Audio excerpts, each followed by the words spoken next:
Hola, muy buenos días. Mi nombre es Sofía y junto a mis compañeros Gonzalo y Álvaro les presentaremos algunos teoremas de triángulos que se derivan de sus elementos secundarios, como las alturas, medianas, bisectrices, circuncentro, incentro, etc.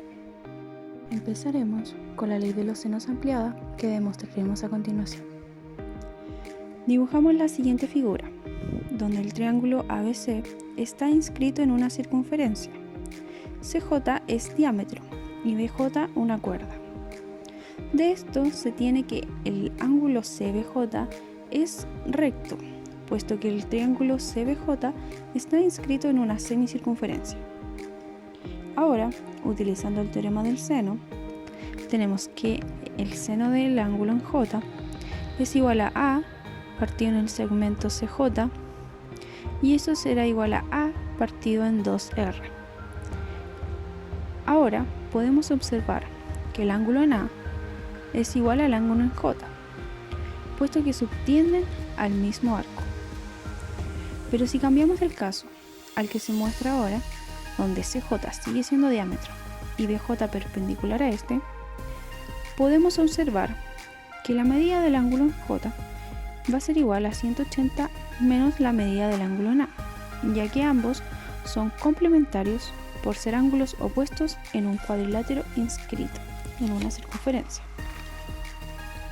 Sabiendo que el seno de un ángulo será igual al seno de 180 menos ese ángulo, podemos deducir que el seno del ángulo en J será igual al seno del ángulo en A. Por lo tanto, en ambos casos se cumple que el seno del ángulo en A es igual a A partido en 2R, o dicho de otra forma, 2R es igual a A partido en el seno del ángulo en A.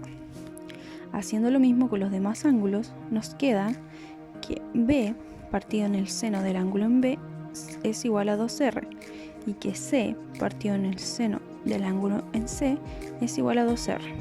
Por lo tanto, tenemos la siguiente igualdad, la cual se conoce como la ley de los senos ampliada. Ahora veremos el teorema de Ceva. Una cebiana es cualquier segmento que une un vértice de un triángulo con su lado opuesto. Cuando tres cebianas, una por cada vértice, se intersectan entre sí en un mismo punto, se dice que estas son concurrentes y que cumplen lo siguiente. Los segmentos BX con XC, CI con IA y AZ con ZB están a la razón de 1 es a 1. Para demostrar esto, recurrimos a trabajar con el área de los triángulos formados por las cebianas, recordando que las áreas de los triángulos con altitudes iguales son proporcionales a sus bases. Existen algunas cebianas conocidas como lo son la altura, las bisectrices y las medianas, elementos importantes del triángulo que nos permiten encontrar nuevas propiedades en ellos. Dentro de los elementos del triángulo existen ciertos puntos de interés, los cuales cumplen con ciertas particularidades. Circuncentro de un triángulo. Este se forma a partir de la intersección de las tres mediatrices o simetrales del triángulo, que son aquellas rectas perpendiculares a cada lado del triángulo en su punto medio. Tomando este punto de intersección como centro, se puede formar una circunferencia que será tangente a los tres vértices del triángulo. Luego tenemos el ortocentro, formado por la intersección de las alturas de un triángulo, que son aquellas rectas que pasan por los vértices y que caen perpendicularmente en el lado opuesto a estos. Al unir las bases de las alturas, es decir, la intersección de los lados con las alturas, obtenemos el triángulo órtico del triángulo ABC. Ahora, si tomamos un triángulo acutángulo y encontramos su circuncentro O, su ortocentro H y su triángulo órtico DEF, podemos llegar a la conclusión de que las alturas de un triángulo bisectan a los ángulos de su triángulo órtico, o dicho de otra forma, el ortocentro de un triángulo acutángulo corresponde al incentro de su triángulo órtico. Luego tenemos al baricentro. Este se forma a partir de la intersección de las medianas del triángulo, que son aquellos segmentos que unen el vértice con el punto medio del lado opuesto. Estas medianas dividen al triángulo en 6 triángulos más pequeños de igual área. Por otro lado, las medianas se dividen entre sí en una proporción de 2:1, es decir, se trisectan. Guiándonos por la figura, podríamos decir entonces que AG es a GA' como 2:1. Por otra parte, si unimos los puntos medios de cada lado de un triángulo, se formará un nuevo triángulo llamado triángulo medio. Este tendrá sus lados paralelos al triángulo original, por lo que serán semejantes entre sí, y sus lados estarán en la razón 2:1. Además de que compartirán el mismo baricentro y el otro centro del triángulo medio, A'B'C' será el circuncentro del triángulo original ABC. Se cumple también que el ortocentro, el baricentro y el circuncentro de cualquier triángulo serán colineales.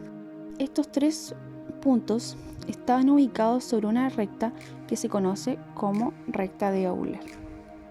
Por último, tenemos al incentro, que es aquel que se forma por la intersección de las bisectrices de los ángulos interiores de un triángulo. Utilizando como centro, se puede formar una circunferencia que sea tangente a los 3 lados del triángulo. De estos elementos se desprende lo siguiente: cada bisectriz de un ángulo divide al lado opuesto en segmentos proporcionales a sus lados adyacentes. Podemos decir entonces que BL partido en LC será igual a C partido en B. Además, ocurre que las bisectrices externas de 2 de los ángulos del triángulo son concurrentes con la bisectriz interna del tercer ángulo, como se muestra en la figura.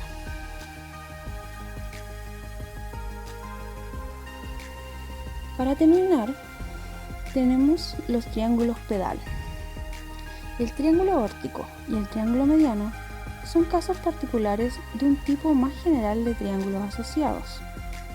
Este es el caso del triángulo pedal, el cual se forma a partir de un punto P cualquiera dentro de un triángulo ABC, y desde ese punto se dejan caer perpendiculares a los 3 lados del triángulo, donde las bases de las perpendiculares serán los vértices de un nuevo triángulo, el cual llamaremos triángulo pedal. Aquí se cumple que la medida de cada lado del triángulo pedal será igual a la distancia del punto P al lado opuesto del triángulo original, multiplicado por la medida de ese mismo lado y dividido por 2R, donde R es el radio de la circunferencia circunscrita. Entonces, utilizando la figura como referencia, podemos decir que C1B1 será igual al segmento PA1 por el segmento BC, y todo eso partido en 2R.